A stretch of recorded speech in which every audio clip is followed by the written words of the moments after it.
The sequel to Beach Buggy Blitz is now upon us, and I am very excited indeed. I love the first game, and Vector Unit's other major series, Riptide GP, is a personal favorite from the App Store. Over the next week, I'll be putting the free-to-play racer through its paces, and finding out whether or not that excitement is well placed. Ready? Set? Go! Beach Buggy Racing's presentation is superb. The smooth frame rate is a godsend for this kind of Twitch-based racer, but it's no slouch when it comes to fidelity either. Karts and characters are sharp, textures are clear, and some of the special effects are spectacular. It's the music I love most though. The tribal beats thud along while you're racing, but when you're swiping through the uncluttered menus, you're treated to some of the most chill hula music ever. The actual driving model is just as good as the graphics and sound, and there's a pleasantly floaty feel to it as well, a lot like the previous entry in the series. Tilt, touch, and M5 controls are all supported, and though you can massively upgrade each card, the starting setup doesn't feel slow or unresponsive. I'm really enjoying Beach Buggy Racing at the moment then, and long may it continue.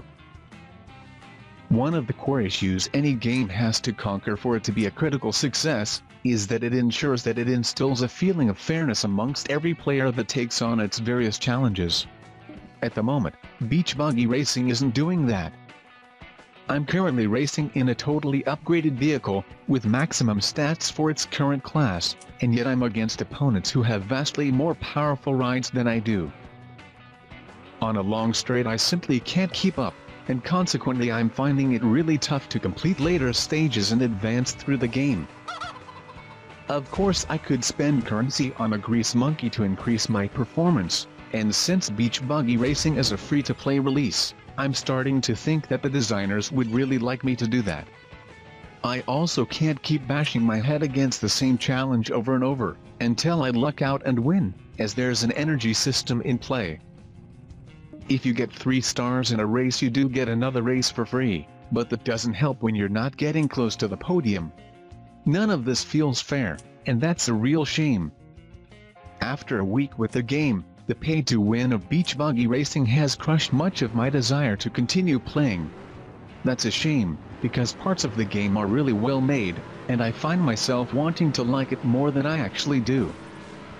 The different cards do all feel unique, and having used a lot of them through the daily challenges I now really want to add them all to my garage.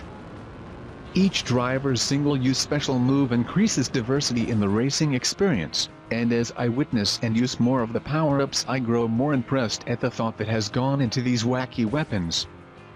There's one which is a heavy spiked ball, and when launched at an opponent, it hangs on to the back of the vehicle, slowing the target down and causing their car to oversteer. But it also smashes into other nearby opponents too. It's a little bit evil, and a little bit genius. But none of this is enough to evade the sinking feeling that you're not really welcome in Beach Buggy Racing unless you're prepared to stump up some cash. If Beach Buggy Racing were more balanced it would come with a hearty recommendation, as much of the core gameplay here is very strong. Heck, I might go so far as to say that it would be the premier kart racer on mobile if it weren't F2P'd up the wazoo. But as it stands, it's a wasted opportunity, marred by IAP nonsense.